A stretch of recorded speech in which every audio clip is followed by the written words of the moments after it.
एक कहानी है कुछ किरदारों की, सुनोगे?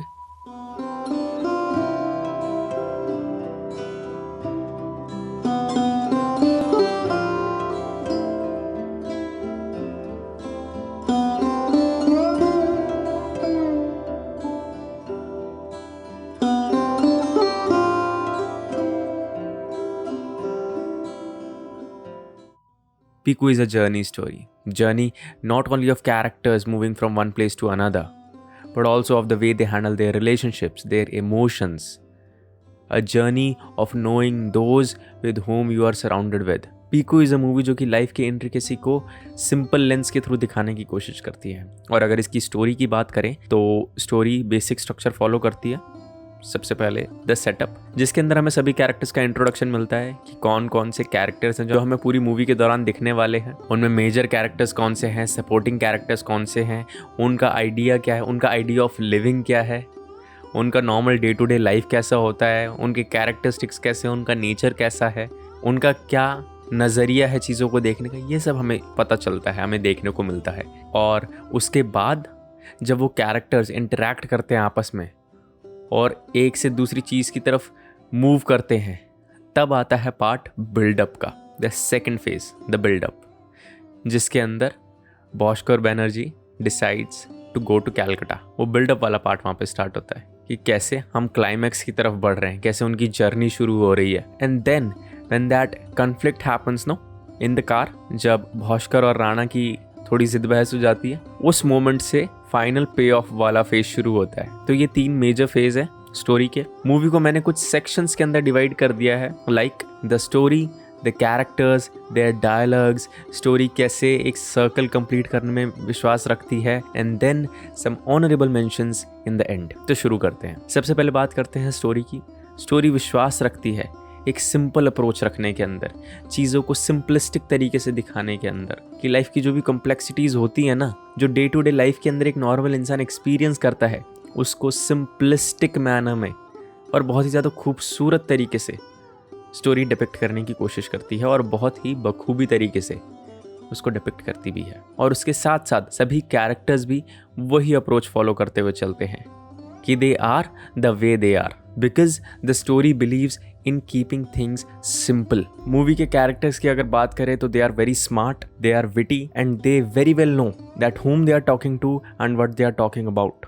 उनको पता है कि उनको क्या बोलना है, कब बोलना है, कैसे बोलना है और कैसे उनको अपना व्यू पॉइंट रखना है। और ये बहुत ही खूबसूरत चीज़ है मूवी की कि हर एक कैरेक्टर जो भी स्टोरी में एग्जिस्ट करता है वो अपना एक पर्सपेक्टिव लेकर आता है, जैसे कि डे टू डे लाइफ में होता है। यूजुअली हम जो देखते हैं आम जिंदगी के अंदर कि कैसे हर कोई अपना एक पॉइंट लेकर आ रहा है, अपनी एक बात लेकर आ रहा है कि okay this is what I feel about it, okay no you may be wrong, you can be wrong. ऐसा करके एक बहुत ही ज़्यादा कमाल की कॉन्वर्सेशंस हमें देखने को मिलती हैं। और वो इसीलिए देखने को मिलती हैं क्योंकि कैरेक्टर्स खुद को बहुत अच्छे से समझते हैं और वो अपने नज़रिए पर विश्वास रखते हैं और वही वो समझाने की कोशिश भी करते हैं। और इसीलिए यही वो चीज़ भी बनती है जो कि डिस्प्यूट्स भी क्रिएट करती है। The reason why Bhaskar Banerjee dominates in most of the scenarios is because of the way he present himself, the way he puts his words. वो अपने आप को सही साबित कर ही देता है तो लोगों को चुप होना ही पड़ता है। और उस कैरेक्टर को हराने का अगर कोई तरीका है तो it is only by words.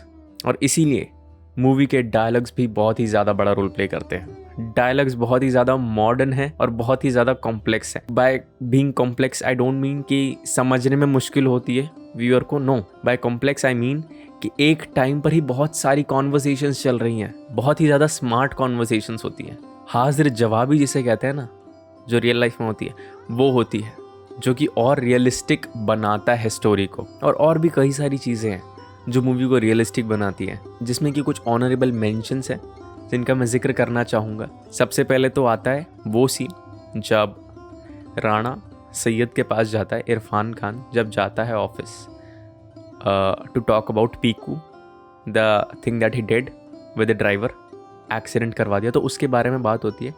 And it's clearly shown that how both of them are scared of her, कि उसके ऑफिस में जाने से भी कतराते हैं कि तू बात कर ले, तू बात कर ले।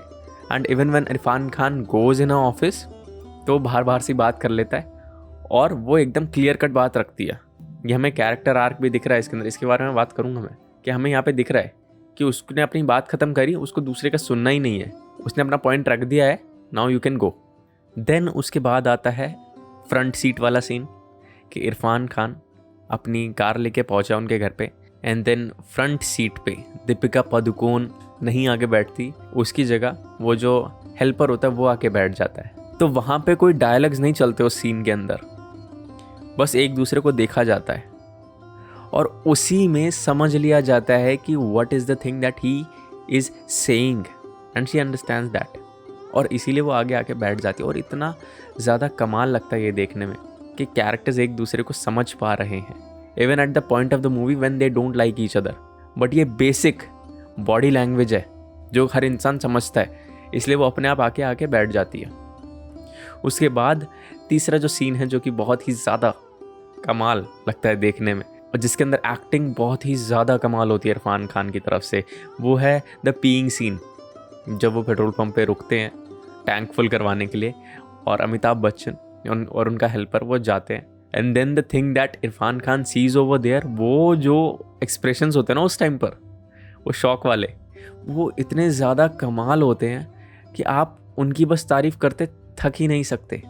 इतने ज़्यादा सुंदर है, इतने ज़्यादा बेहतरीन तरीके से प्ले करा गया वहाँ पे रोल इरफान खान की तरफ से। And then is the final mention, मैं जिक्र करूँगा बैडमिंटन वाले सीन का, एंड द सीन जहाँ पे इरफान खान फाइनली कोलकाता वाले घर से उनके जाता है। तो बैडमिंटन वाले सीन में है ना, इरफान खान एंड हर मासी वो दोनों बैडमिंटन खेल रहे होते हैं और वो ऊपर वाले फ्लोर पर होती है, अमिताभ बच्चन का वेट कर रही होती है। मन उसका बहुत कर रहा है बट डायरेक्टली नहीं बोल सकती, डेस्परेट लगेगा सुनने में कि ओके मुझे भी खेलना था, इसलिए वो उसको जल्दी आने के लिए बोलती है। But the moment he comes out of the washroom, तब तक वो खेल चुके होते हैं और तब वो बुरा, वो ना मिल पाने का वो जो फीलिंग होता है ना, वो दिखता है क्लियरली दीपिका पादुकोण के चेहरे पे कि शिट आई मिस्ड इट, और पता नहीं अपॉर्चुनिटी दोबारा कब मिलेगी कि भी नहीं मिलेगी, वो हमें क्लियरली दिख जाता है दीपिका पादुकोण के फेस एक्सप्रेशंस की वजह से। And then the same thing happens when Irrfan Khan leaves.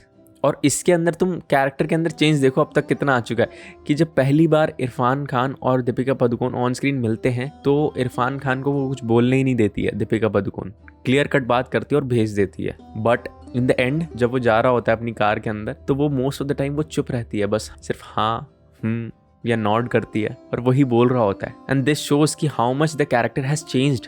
अब उसको सुनना पसंद है उस कैरेक्टर का, वो और सुनना चाहती है और जानना चाहती है उस कैरेक्टर को। And it's not only her character that changes, story विश्वास रखती है पूरा सर्कल कंप्लीट करने के अंदर, इसीलिए जो भी शुरू के अंदर चीज़ें दिखाई थी फाइनल उनको पे ऑफ मिलता है एंड के अंदर। सबसे पहले बात करेंगे मेड के बारे में। मेड आती है, लड़के चली जाती है कि नहीं जब तक यह है मैं नहीं आऊँगी। In the end when we see Irrfan and Deepika playing badminton, तब वो दोबारा आती है और तब वो ज्वाइन कर लेती है।